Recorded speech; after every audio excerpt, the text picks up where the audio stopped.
The wall phone in Joseph Reeves's kitchen rang at 6:47 a.m. with a violence that told him the day was already broken. Hello? It's early. Joseph, it's Gary Kincaid. Don't take any medication from the new metoprolol bottle. They're not what they should be. Not what they should be. What does that mean? Metoprolol was the only thing standing between his tired heart and a fatal arrhythmia. He had taken it every morning for 7 years. I noticed the tablet in Sandra's refill looked off. I cross-checked the lot number against the manufacturer's sample. Someone switched the pills inside the bottle. Switched? Are you absolutely sure, Gary? I've been a pharmacist for 28 years. Yes, I'm sure. Do not open that bottle. Bring it straight to me. Now. The amber bottle sat on the counter where Sandra had left it. He hadn't taken a single dose yet. I'll be there in 15 minutes. 15 minutes later, Joseph pushed through the door of Kincaid Pharmacy. Gary was already waiting behind the counter, his face tight with the kind of concern that doesn't sleep. I pulled the manufacturer's sample from the locked cabinet. Look at this. The one on the left is metoprolol from the sealed manufacturer bottle. The one on the right is what your wife picked up last week. That's not the same tablet. The color is off. The imprint looks smeared. The real batch has a clean bevel and a crisp score line. These are slightly chalky, no bevel, and they have a faint sweetish sheen. I suspect sugar. Sugar. He said sugar. How could that happen? A mix-up at the manufacturer? Some warehouse error? I checked. The lot was intact when it left the manufacturer.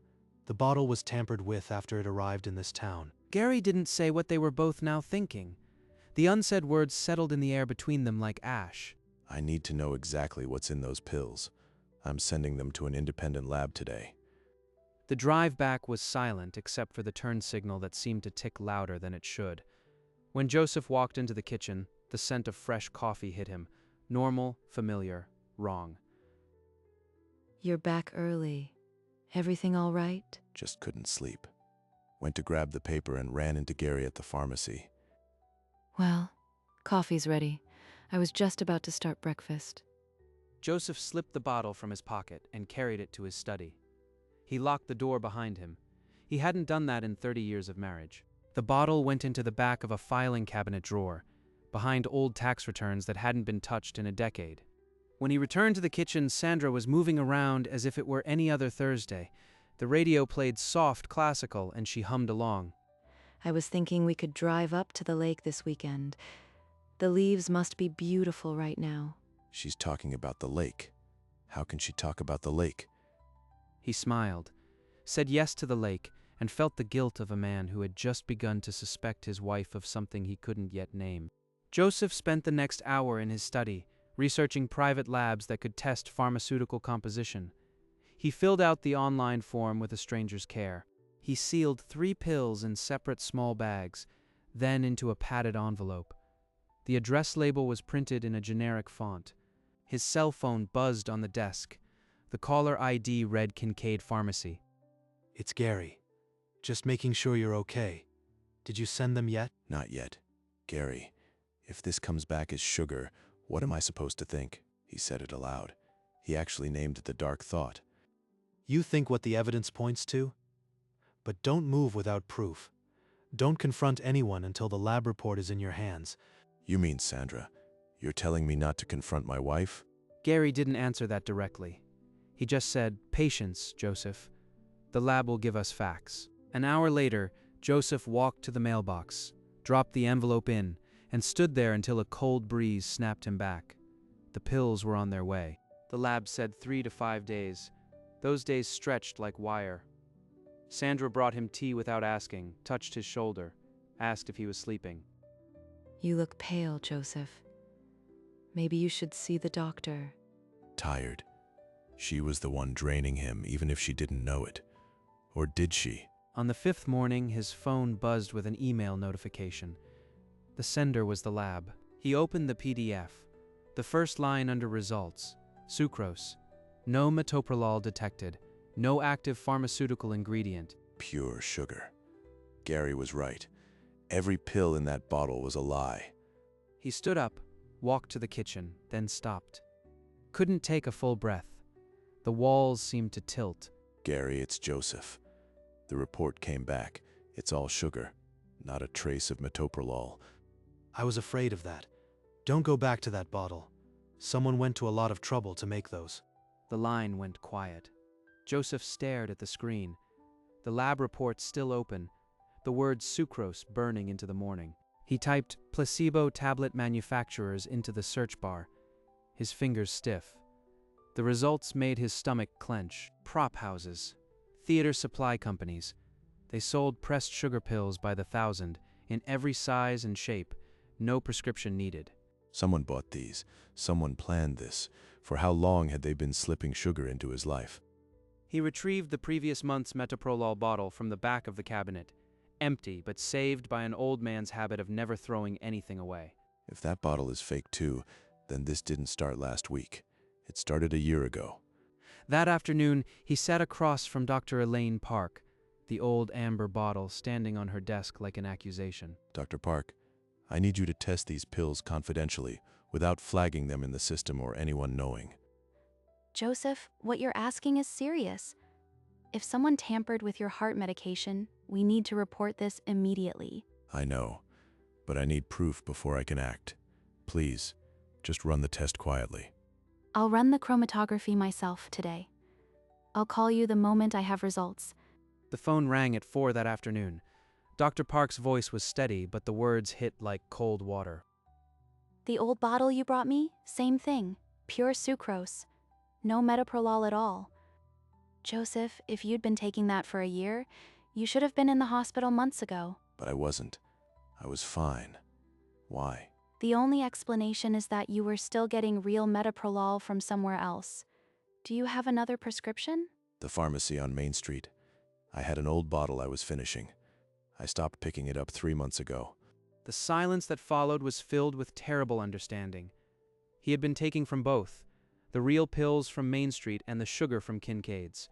Then once the Main Street bottle ran out, you'd have been on pure placebo. Your heart wouldn't have lasted a month. Someone was trying to kill you slowly. A year. Not a mistake. A plan.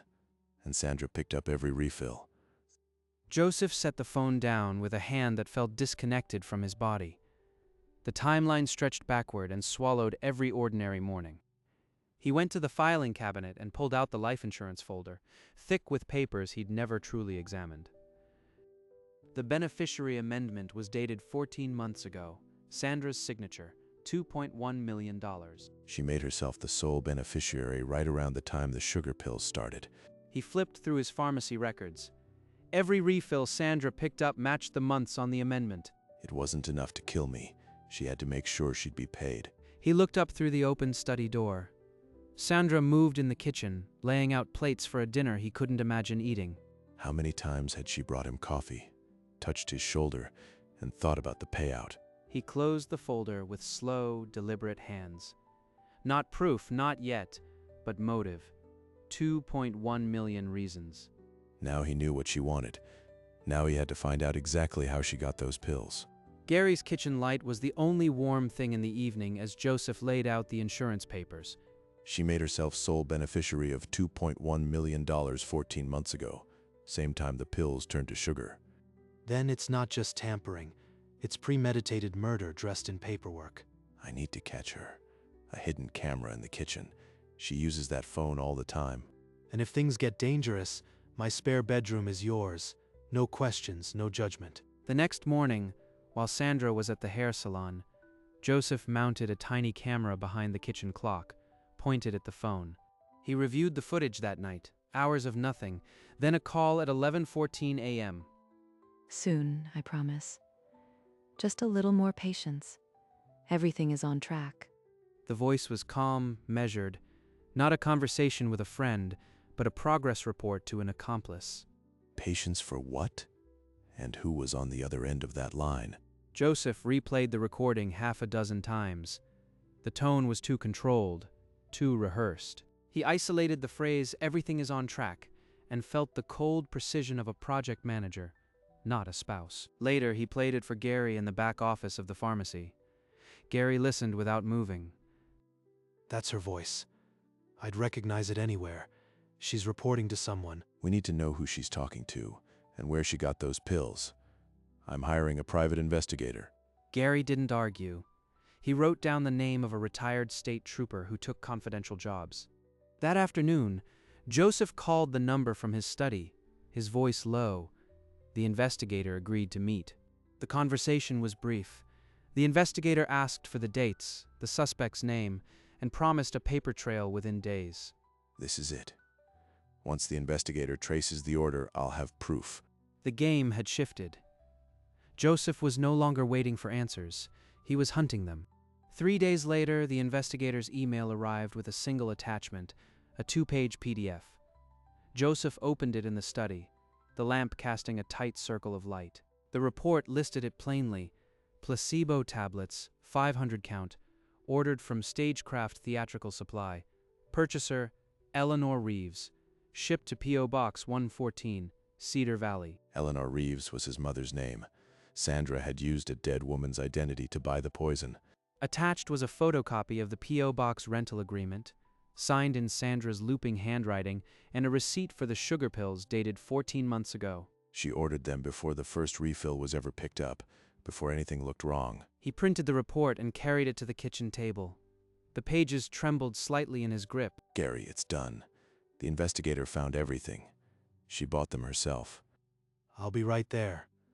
Don't do anything until I arrive. Until now, some part of him had still hoped for a mistake. The hope died in that PDF.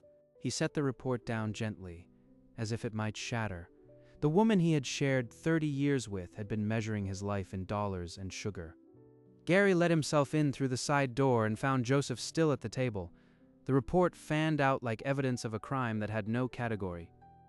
Joseph, talk to me. He wanted to say something, but the words felt like swallowing stones. He stood instead, walked to the mantel, and lifted the wedding photograph that had gathered dust for years. Gary stayed in his chair, watching the back of the man he'd saved once already. Every year on our anniversary, she'd say she married a good man. She was the one who was wrong, Joseph. She's the cruelest kind of liar. Grief was a luxury he couldn't afford. He had to be cold until this was over. I'm going to stop her. I won't let her destroy what's left of my life. Joseph set the frame back on the mantel, face down. He didn't need to see her smile tonight. Joseph picked up his phone and dialed Michael Cross, putting the call on speaker. Gary listened from across the table, his face unreadable. Michael, it's Joseph. My wife has been feeding me sugar pills for over a year. I have the paper trail. If the documents are what you say, we take them to the police tonight. No delays. I'll send everything now. He didn't pause. The next call was to Dr. Park. She answered on the first ring. Joseph, I've been waiting for your call. I need the medical affidavit confirming the pills were placebos. The police will need it. I'll have it notarized and on your attorney's desk by 8 tomorrow morning. He hung up and looked at Gary, who had been listening to every word.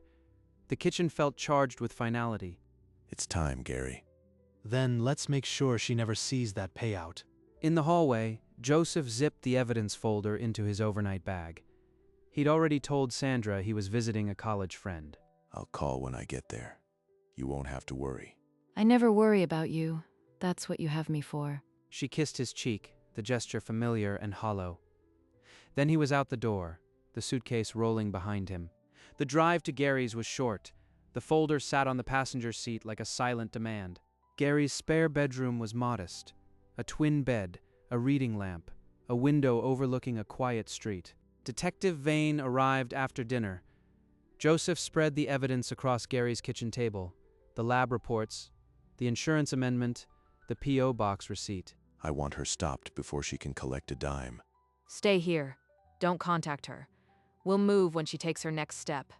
That night, Joseph lay awake in the spare room, staring at the ceiling. The silence was heavier than he'd prepared for. The spare room became a capsule. 3 mornings had passed, each one heavier than the last. My mother died of a heart condition that should have been caught. The pharmacy never flagged the interaction. After she passed, I promised myself I'd check every pill, every lot, every time. That call to you last week was her legacy. Grief turned into a razor. That's what saved him. His phone buzzed on the table. The caller ID read Sandra. The room compressed. I was starting to wonder if you'd forgotten me already. You sound different. Just tired from the drive. It's good to hear your voice. When should I expect you back? I was thinking of making that roast you like. A few more days. I'll call before I head back. He hung up, and the silence rushed back. 9 words to hold the wall between what she was and what he knew. Later that afternoon, Detective Vane returned to Gary's kitchen. She didn't sit down. We've got her, Joseph. She went to the insurance office twice in the last week, asking about claim procedures for a spouse with a terminal condition. Terminal condition. She was already writing the script. The office flagged her calls. We've now placed surveillance inside and outside. The next time she walks in, we'll have a warrant waiting. Inside the surveillance van, the monitor flickered to life, showing the insurance office's front desk. The trap was armed. I want to be there. I need to see her face when she realizes. We can't have you in the office, but you can watch from our vehicle. I won't stop you from that. Are you sure, Joseph? Once you see it, you can't unsee it. I've been seeing it for weeks, Gary. This is just the finale. The net was set. Somewhere in the suburbs, Sandra was packing her final dose of deception. The morning before the expected arrest, Gary needed to open the pharmacy early for a refrigerated delivery. Joseph insisted on coming. He could no longer stand the waiting. They had just begun sorting the shipment when the front bell chimed. Gary glanced through the door, and his face went white. It's her, Sandra. Gary grabbed his sleeve and pulled him into the back storeroom. They crouched behind towers of bulk paper goods, scarcely breathing. She's just picking up a refill. Don't move. Her voice carried through the wall, polite and melodic, asking after a new moisturizer. Then the door chimed again, and she was gone. Neither man stood for 5 minutes. When Gary finally rose, his hands were shaking. Joseph's pulse throbbed in his ears. That evening in Gary's spare room, they sat with the blinds drawn. The near miss had scraped their nerves raw. Tomorrow. She'll go to the office tomorrow. He moved to the window, looking through a crack in the blinds. The house he'd shared with her was 2 miles away, and it felt like another continent. The morning broke gray and raw. At 9:30 a.m., Sandra Reeves pulled into the strip mall, lot of Valley Insurance Services, a leather file organizer tucked under her arm. Inside the surveillance van, the monitor showed her exchanging pleasantries with the receptionist, then opening the file. She's producing the pre-claim forms. Now. The signal was sent. 2 unmarked cars converged on the front entrance. Inside, the officer touched Sandra's elbow and said the words that turned her face from confusion to white fury. This is absurd. I have paperwork to process. The handcuffs closed around her wrists before she could finish the sentence. Her file slid to the floor, pre-claim forms spilling. In the unmarked car across the lot, Joseph watched the screen. His face held no satisfaction, only a terrible stillness. She had smiled at him that morning a year ago and served him coffee. She had been holding a spoonful of sugar. Sandra Reeves was walked out in cuffs under a flat sky. Not a single neighbor saw. The poison plot was over. 2 hours after the arrest, Sandra Reeves sat in a cinderblock room, her hands flat on the metal table, her expression sculpted from ice. Vane placed the manila folder between them. It was thick enough to stop a life. This is absurd. I don't know what any of this is. I'm the victim of a paperwork mistake. The pills in your husband's bottle were pure sucrose. We have the analysis from 2 independent labs. Sandra's jaw tightened, a single fine crack in the porcelain. We traced the purchase to a P.O. box you rented under the name Eleanor Reeves. That was your mother-in-law, correct? Prove I ordered anything. That could be anyone. Vane pressed play on a small device. Sandra's own voice filled the room. Soon, I promise. Just a little more patience. Then there's nothing left to hide.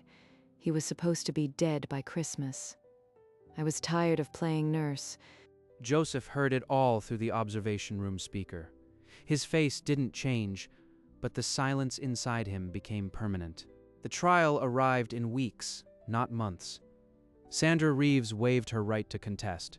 Her defense crushed under the weight of her own confession. She entered in a plain gray jacket, hair flat, eyes fixed on the floor.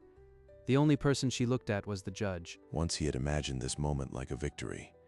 Now it just felt like the last page of a book he never wanted to read. When the clerk read the charge of attempted murder, Sandra's answer cut the silence without hesitation. Guilty. The word landed without emotion. A stone dropped into deep water. Joseph was invited to give a victim impact statement.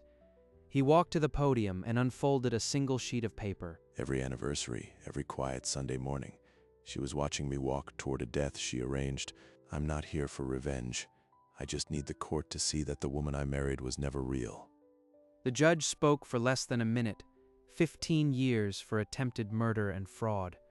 The gavel came down dry and final. By evening, Joseph stood in the sunny apartment his attorney had arranged. The silence was clean. The verdict was simple. He was still alive. A year after the trial, Joseph sold the old house and moved into a small apartment 2 blocks from Kincaid Pharmacy. The morning light reached his kitchen before he put on coffee. He used part of the insurance money to fund the pharmacy's expansion, a new consultation room with a private entrance. On a gentle Tuesday, Gary hung the brass plaque himself. The name gleamed against the new oak door, Eleanor Reeves Memorial Room. She would have liked that. She always believed a pharmacist saved more lives than a doctor ever did. I never thought I'd get to thank her, but this room will do it every day. They held a quiet dedication that afternoon. No speeches, just the two of them, and a few regular customers who had heard the story. Joseph cut a small ribbon stretched across the doorway. The scissors felt heavier than they looked. This is what survived. Not the house, not the name. This room, and the man who called him at dawn. As the last guest left, Joseph stayed behind, running a finger over the plaque. For the first time in years, he felt aligned with something. His mother's name would now live in the walls where the cure began. It was a small room, but it held the beginning of his new life. Christmas Eve arrived with a soft snowfall. Gary's dining table was crowded with platters, children's drawings taped to the wall, and mismatched chairs. Joseph sat near the window, a glass of cider in hand. Someone had hung a paper angel with crooked wings above his seat. Gary's grandchildren argued about which cookie plate belonged to whom. The noise was ordinary and perfect. To the man who taught me that checking a lot number can save a life, and to Eleanor. He almost wasn't here. That single thought made the cider taste like something rare. He looked around the table. Not a single face here had ever wanted him to suffer. The contrast was blinding. When the children pulled him into a clumsy game of charades, his laugh came out unbidden, a deep, genuine sound he hadn't heard in years. Later, as the evening wound down, Joseph stood by the window watching the snow. His reflection in the glass was no longer a ghost. He had been saved by a pharmacist who refused to look away, and he had built something that would outlast the poison. The camera holds on his smile, the first unguarded one in memory as the warmth of the room wraps around him like a promise.